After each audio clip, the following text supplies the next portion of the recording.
Tuna wasalimu tena katika jina la Yesu. Tunarudi tena kwa mafundisho yetu ambayo tumeanza wiki kadhaa. Mbele tunaendelea, acha tuombe Mungu. Najua siku hizi ni siku ambazo watu wanabaki kwa nyumba na wengi wana shida nyingi sana kwa sababu ya kipindi hiki tunacho. Kuna wale ambao wana njaa, kuna wale ambao ni wagonjwa. Lakini tunajua Mungu wetu ni mwaminifu. Mahali popote ulipo, ujue kwamba wewe si peke yako, uko pamoja na yeye. Acha tuombe mbele tunaanza mafundisho yetu. Baba, katika jina la Yesu Kristo, tunasema asante kwa asubuhi njema. Tunalitukuza jina lako takatifu. Asante kwa kuwa wewe ni mwaminifu kwa walio wako. Tunaomba kwa ajili ya wema wako ambao umetupatia Bwana kuwa tu hai, na wale wote ambao inawaombea Yesu Kristo, wana wako, wale uliowaita kwa kusudi lako. Ni wengi ambao wana shida katika nyumba zao. Kuna wengi ambao wamekosa chakula. Kuna wengi ambao ni wagonjwa. Baba, uwatembelee. Asante kwa sababu wewe unawajua. Unajua kila mmoja na majina yao. Ni wewe unaweza kuwawezesha Bwana, ili waweze kuendelea kukutegemea wewe, waweze kuendelea kuinulia uso wao, wasifadhaike mahali walipo. Neno lako linasema wanaokuinulia uso, wanaokutegemea wewe Yesu, hawatatahayarika kamwe. Asante kwa sababu utakuwa pamoja nao. Tawapa muda wa kuweza kusikia neno lako Yesu. Asante kwa sababu neno lako linaleta nguvu, neno lako linaumba upya, neno lako linabadili maisha ya mwanadamu, neno lako linatuunganisha na wewe. Asante kwa kila atakayetusikiliza. Tunaomba ni katika jina la Yesu. Amen. Acha tusome neno la Mungu katika kitabu ya Matendo ya Mitume, sura ya 1 na haya ya 9. Sura ya 1 na haya ya 9 hadi 11. Tunasoma katika jina la Yesu. Akisha kusema hayo, alipokuwa walipokuwa wakitazama, akainuliwa, wingu likampokea kutoka machoni pao. Walipokuwa wakikaza macho mbinguni, yeye alipokuwa akienda zake, tazama watu wawili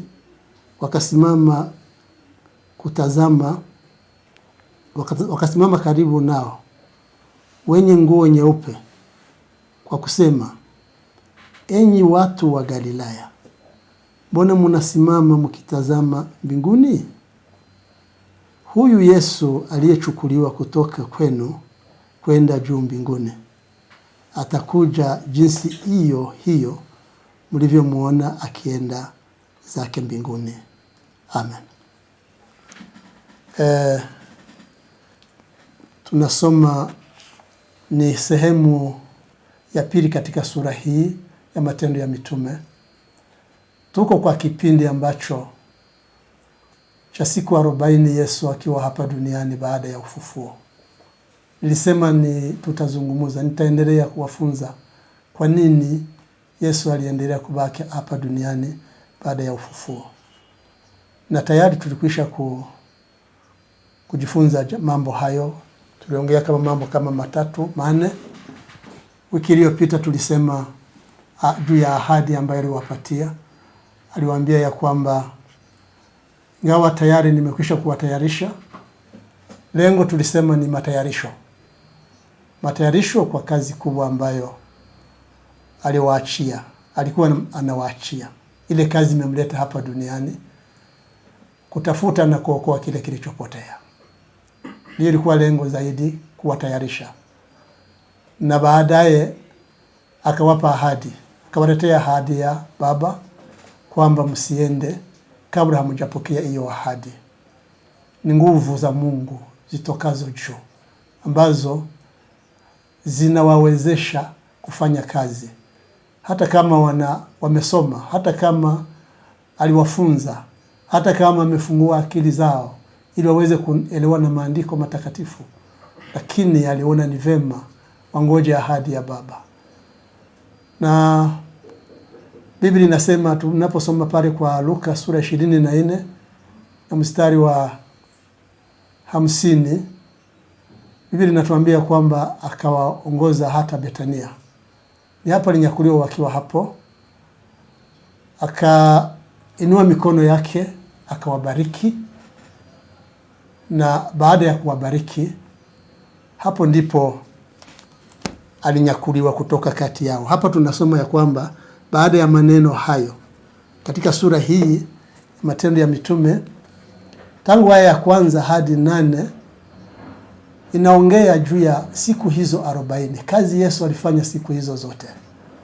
Na katika hii aya ya 9 ni hapo amenyakuliwa. Anasema baada ya maneno hayo, kwamba ni baada ya kuwaambia jinsi gani watapokea nguvu akisha kuwajilia juu ya Roho Mtakatifu. Ni baada ya kuwaambia namna gani sasa ni ninyi mtakuwa mashahidi wa mambo hayo. Ni baada ya kuwafunza, ni baada ya kujionesha kwao, ni baada ya kumaliza hiyo mambo alikuwa nataka awajulishe. Ni baada ya kuwafunza neno. Hapo sasa Biblia inasema ya kwamba akisha kusema hayo, walipokuwa wakitazama, akainuliwa, wingu likampokea. Yesu akapanda kutoka kati yao, wakimuona amepokelewa na wingu. Na tutaongea juu ya hiyo wingu na hawa mashahidi wawili ambao walisimama, walikuja kuwaona wakitazama. Inawezekana wao walipendelea labda aendelee kubaki pamoja na wao, sababu ya maneno alikuwa akiwaelezea yalikuwa matamu, na baraka ambazo alikuwa amewapatia waliona ni za muhimu zaidi.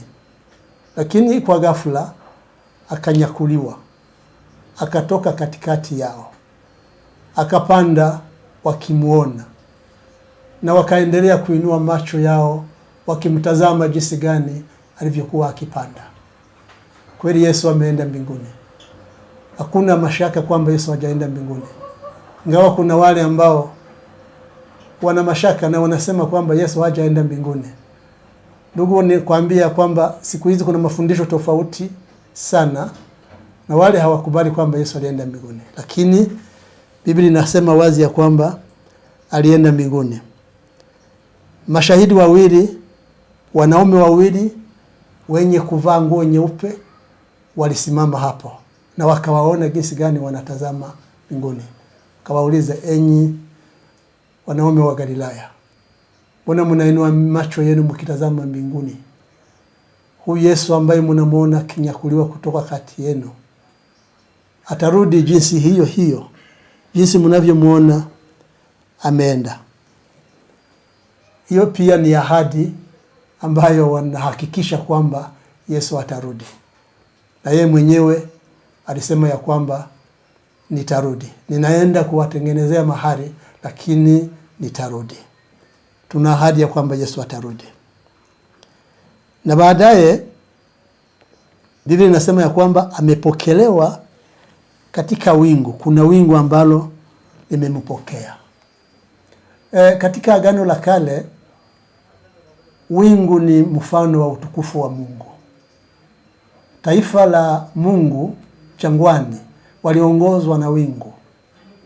Hili ndilo liwaongoza. Na hili wingu lilikuwa hata katika hekalu la Sulemani. Wakati wingu linaonekana hapo, maana yake ni utukufu wa Mungu ulikuwa hapo. walipofanya makosa, walipofanya dhambi, hiyo wingu litoka na kanisa ikabaki hivyo bila wingu. Ni kusema utukufu wa Mungu uliondolewa, hakukuwa pamoja na wao. Hii inaonekana ya kwamba Yesu alipokelewa katika utukufu wa Baba. Alipopanda, wingu likampokea. Alipokelewa katika utukufu wa Mungu. Alirudi katika ule utukufu ambao alikuwa nao kabla hajakuja duniani. Hata yeye mwenyewe aliomba hivyo. Katika Injili ya Yohana sura ya 17, aliomba, alisema, Baba, nimemaliza mambo yote. Ningependa nirudi katika utukufu wangu ule niliokuwa nao kabla ya mambo yote. Kweli inaonekana ya kwamba alipokelewa na hilo wingu. Alipokelewa katika utukufu wa Baba. Najua kanisa la Kristo kama halina huo utukufu, inaweza kuhesabika kama misikiti, inaweza kuhesabika kama nyumba zingine zote. Faida ya kanisa ni kwamba utukufu wa Mungu uko katikati yao. Na tukisema kanisa, tunasema wewe binafsi. Wewe binafsi pia ni kanisa la Mungu. Wewe binafsi ni nyumba ya Mungu. Paulo anasema hiyo katika Wakorintho.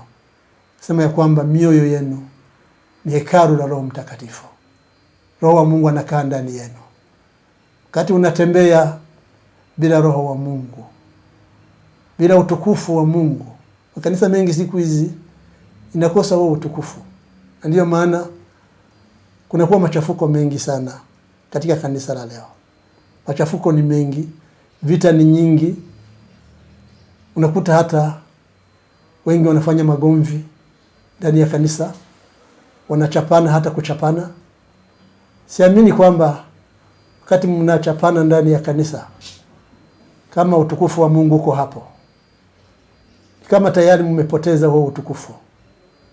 Kama wingu limeondoka, unabaki tupu. Kweli kanisa, ili hekalu lilibaki tupu. Kati wingu limetoka, lilibaki tupu. Na hii inamaanisha nuru ya ulimwengu. Ndiyo maana Yesu alisema katika Injili ya Mathayo sura ya 5 na aya 14 hadi 16. Yesu alisema, ninyi ni nuru ya ulimwengu. Mtu aweze kuwasha taa na analifunika kitunga, hiyo taa haitaona, haitaangaza vizuri.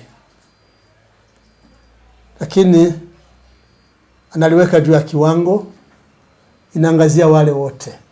Anasema ninyi ni nuru ya ulimwengu. Kwa aya 16 anasema, hivyo hivyo matendo yenu yawe mema, muendelee kung'aa. Watu wakiona matendo yenu mema, wamtukuze Baba aliye juu, wamtukuze Baba aliye mbinguni. Utukufu wa Mungu unahitajika katika kanisa lake. Wingu unahitajika ndani ya nyumba ya Mungu. Utukufu wa Mungu unahitajika ndani ya moyo wako. Nuru ya Kristo inahitajika ndani ya maisha yako. Kama hiyo nuru haiko, unabakia tupu. Na ukiwa tupu, hauna maana mbele ya watu. Haumfalie Mungu chochote kama uko tupu. Lakini tutang'aa. Sisi ni nuru, kanisa la Kristo. Wewe Mkristo ambaye ni nyumba ya Mungu. Wewe Mkristo ambaye ni hekalu la Roho Mtakatifu. Unahitaji kuwa na hilo wingu ndani yako. Unahitaji kuwa na huo utukufu katika maisha yako, ili uweze kung'aa kwa wale ambao wako katika giza. Yesu mwenyewe anasema ninyi ni nuru ya ulimwengu. Endelea kung'aa katika mataifa. Wakiona mambo mabaya, wakiona maneno mazuri kwenu, wamtukuze Baba aliye mbinguni. Hii ndiyo maana ya hili wingu. Ni utukufu wa Mungu ambao unastahili kuwa katika kanisa la Mungu. Yesu alinyakuliwa, wakimwona akapanda mbinguni, akaenda.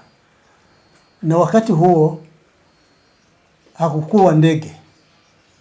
hakukuwa hivi vyombo vya Apollo ambavyo vinaenda kwa hata kwa mwezi. Ni nguvu za Mungu ambazo zimemnyakua. Alienda kanyakuliwa. Katika Biblia tunaona watu watatu ambao wamenyakuliwa hivyo hivyo. Tukisoma katika kitabu cha Mwanzo sura ya 5 na haya ya 21 hadi 24, Biblia inatuonyesha mtu wa kizazi cha 7 anaitwa Henoko. Huyu alikuwa mtu wa miaka 365. Miaka 365 ndio ilikuwa miaka yake aliishi. Lakini kitu cha kushangaza tena cha maana sana, Biblia inasema ya kwamba alitembea pamoja na Mungu muda wa miaka 300. Huyo Henoko alitembea na Mungu muda wa miaka 300. Alikuwa rafiki wa Mungu. Na siku moja alinyakuliwa. Hizo nguvu zilimnyakua, akaenda mbinguni. Hajakufa, lakini alinyakuliwa tu, akaenda mbinguni. Huyu ni tangu Adam mpaka Nuhu, ni katika period hiyo. Aliishi wakati wa Adamu mpaka Nuhu. Ni huyu mmoja tu alinyakuliwa na nguvu za Mungu, akaenda mbinguni. Biblia inasema hapo. Na mtu wa pili ambaye alinyakuliwa naye ni katika kipindi cha pili kutoka Nuhu hadi Kristo. Ni Nabii Elia. Alikuwa mtumishi wa Mungu pia. Yeye aliishi wakati wa sheria. Nabii Elia. Tunaona naye jinsi gani amenyakuliwa. Alikuwa na mwanafunzi wake Elisha na alijua kwamba nataka kwenda. Alimwambia ubaki hapa, mimi ninaenda. Kina alisema siweze kukuacha. Huyu pia na mfano mzuri sana. Alisema sitakuacha, siweze uniache peke yangu. Waliteremka wakaenda wakafika Betheli. Alipofika Betheli alimwambia tafadhali bakia hapa. Hata alikuta wana wa manabii hapo. Walimwambia sasa bwana wako atakuacha, utabaki peke yako. Alisema nyamazeni. Maneno haya mimi ninayajua. Elisha alisema siweze kubaki peke yangu, tutaenda na wewe. Waliendelea wakafika Yeriko. Walipofika Yeriko pia walikuta wana wa manabii wengine. Walimwambia wewe bwana yako atakuacha kidogo, anataka kukuacha. Alisema nyamazeni, ninajua. Mnyamanze. Waliendelea. Alikataa kubaki hapo. Walienda hata wakafika Yordani. Walipofika Yordani alimwambia sasa nataka utabaki.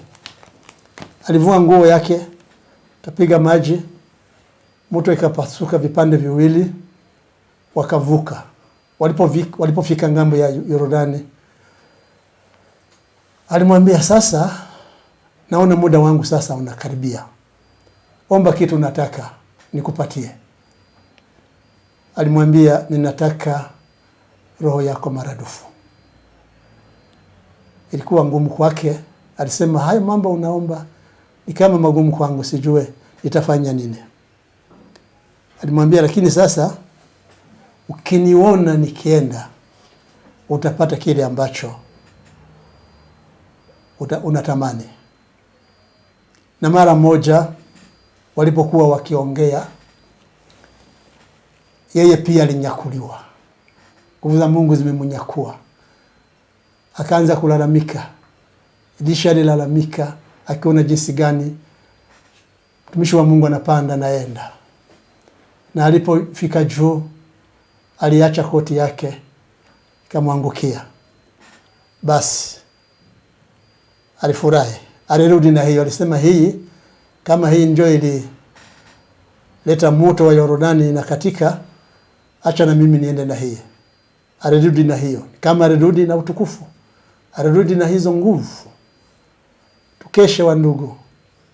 Asingelikesha. Elisha asingelikesha.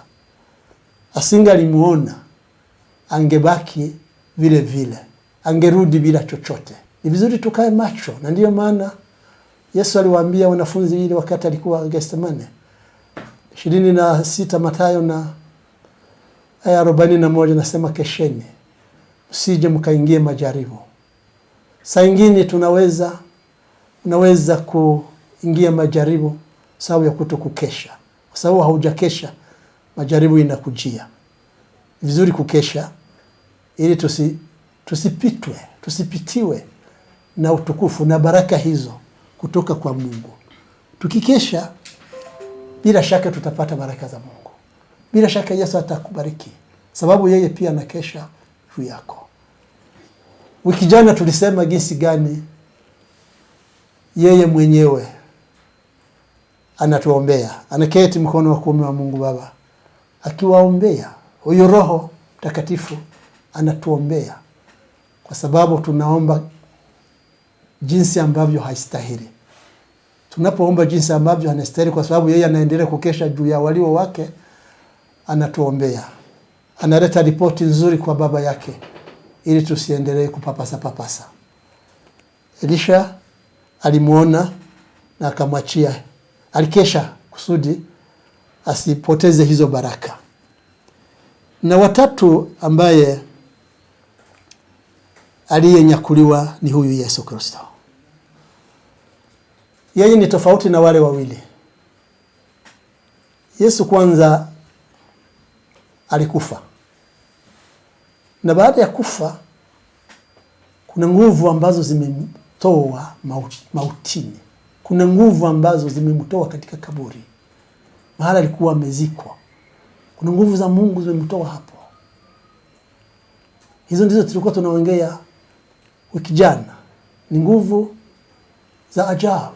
Ni nguvu ambazo Yesu alitaka zibaki katika kanisa.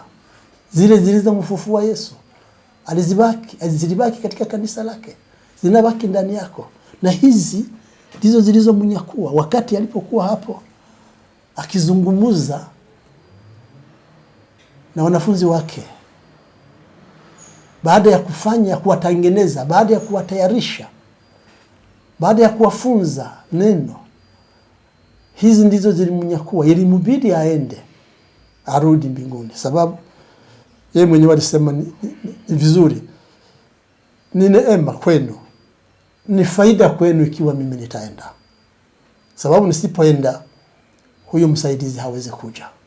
Lakini ni vizuri ninaenda, na kisha huyo msaidizi atakuja. Huyo ambaye mtabaki naye milele ni Roho wa kweli. Huyo ambaye atakuwa nanyi milele. Ni lazima mimi niende kusudi huyo akuje. Alikufa, alizikwa, akafufuka, alishinda mauti. Isaya alisema amemeza mauti hata milele. Baada ya kushinda mauti, baada ya kumeza mauti, baada ya kufanya matayarisho kwa wale ambao atawaachia kazi, basi ilimubidi arudi kwa Baba yake. Akarudi, akanyakuliwa, akipanda katoka katikati yao. Kuna nguvu ambazo zimemnyakua akiwa katikati yao. Kuna nguvu zimemnyakua, na wakaanza kumwangalia akienda. Hapo ndipo mashahidi walitokea.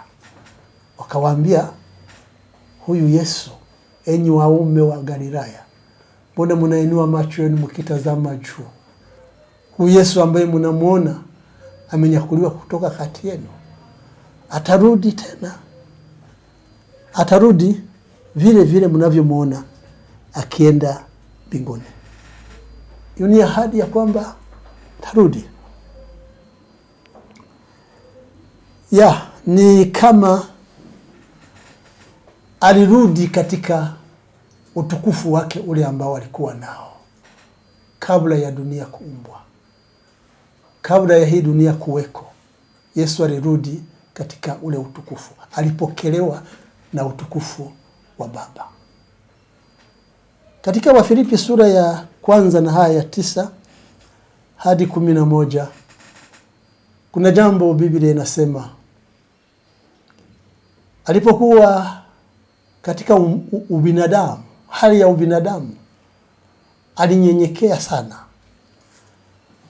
Akatii akashuka. Yeye aliendelea kushuka, akashuka, akatii hata mauti ya msalaba, hata katimiza lengo lake la kuja hapa duniani. Ilikuwa kwamba yeye ameze hiyo mauti, ilikuwa kwamba yeye aondoe ile laana, ile hatia ambayo mwanadamu alikuwa nayo, ile hatia ambayo mwanadamu ameshindwa nayo. Ili mubidi yeye aje kusudi awe mshindaji, afanye thuruhu ya wenye dhambi na Mungu, ambao sisi tulikuwa wenye dhambi, ambao ndugu wewe ulikuwa mwenye dhambi. Haungefanya chochote isipokuwa huyu mpatanishi, huyu Yesu Kristo. Paulo anasema kuna Mungu mmoja na mpatanishi kati ya Mungu na wanadamu, mwanadamu Kristo Yesu. Oh, haleluya. Asante kwa sababu yeye amefanya kazi kubwa ambayo hatungeweza kuifanya sisi, ambayo haungeweza kuifanya. Usizani kama vile ulivyo ndugu, usicheze na Ukristo. Huyu kuna mwenye ametoa gharama yake ili wewe uwe hivyo. Yesu alitoa gharama kubwa sana kusudi ukubaliwe na Mungu. Haungeweza kukubaliwa na Mungu, lakini kwa njia ya Yesu Kristo. Na wale ambao wanasema eti wanamjua Mungu bila Yesu ni shida, ni vigumu. Hakuna Mungu bila Yesu, sababu yeye amekuja ili aweze kufanya thuruhu. Wakati huo akashuka, mtume wa Mungu anasema akashuka, akanyenyekea, akatii hata mauti ya msalaba. Kindi baada ya hayo, Biblia inatuambia kwamba akamkirimia jina lililo kubwa, jina lipitalo majina yote, ili kila jina, ili watu wote wapate kumkiri yeye. Kila goti la binadamu lipigwe mbele yake, na kila ulimi ukiri ya kwamba Kristo ndiye Bwana. Hiyo ni lazima. Yeye ndiye Bwana, yeye ndiye mshindi, yeye ndiye aliyeshinda mambo yote, yeye ndiye alisababisha tunakubaliwa na Mungu. Kama tuna Mungu ni kwa sababu Yesu amekubali kushuka, kutii, kunyenyekea. Amekubali shida zote ambazo amekutana nazo. Ilikuwa kusudi wewe na wewe, ndugu yangu, ilikuwa kwamba na wewe usipotee. Ilikuwa kwamba na wewe ufanyike, ubadilishwe, utoke katika hiyo hali ya ulimwengu, utoke katika hiyo hali ya utumwa, uweze kuunganishwa na Mungu. Sasa tunaunganishwa na Mungu, tuko watoto wa Mungu. Kuna wale pia walimuona baada ya kwenda mbinguni. Kuna wale walimuona, kuna mashahidi 3 walimuona akisha kupanda mbinguni. Kisoma katika Injili hiki kitabu ya Matendo ya Mitume sura ya 7, mtumishi wa Mungu alimuona wakati alikuwa katika shida, wakati alikuwa katika mateso. Stefano alikuwa katika shida, alikuwa katika mateso, alikuwa akipigwa mawe baada ya kuwashuhudia Wayahudi mambo ambayo wamefanya, baada ya kuambia ya kwamba yule ambaye mliyemsulubisha ninyi, huyu ndiye anastahili kuabudiwa. Wakaanza kumtupia mawe, wakampiga. Lakini alipoinua macho yake, Biblia inasema akamuona mwana wa Adamu ameketi mkono wa kuume wa Mungu Baba. Aliposema hivyo wakakasirika, wakasikia hasira na wakaanza kumtupia mawe, wakamkokota. Lakini kuna jambo la ajabu la kushangaza ambazo tunastahili kuiga sisi wa Kristo wa ndogo. Neno la msamaha. Unajua yeye amefanya kama vile Yesu alifanya. Katika maneno 7 kwa msalaba Yesu, jambo la kwanza alisema, Baba uwasamehe kwa sababu hawajui walitenda. Hiki ndi kitu ambacho Wakristo wa leo wanashindwa. Neno la msamaha, kanisa la leo Watu wengi wanashindwa kusameheana. Ikiwa tunaweza kufikia wakati wa kushikana makoti na kuchukua fimbo na kuchapana katika kanisa la Mungu, hapo ndipo tunaonyesha kushindwa kabisa. Ni lazima kuwa na huo moyo wa kusamehe. Stefano anasema usiwahesabie hiyo dhambi yao. Anamwambia Mungu usiwahesabie hiyo dhambi. Aliwasamehe. Hili ni jambo ambalo Wakristo wanastahili kuiga. Na mtu mwingine ambaye alimuona Paulo akiwa katika njia ya kwenda Dameski, yeye pia alimuona.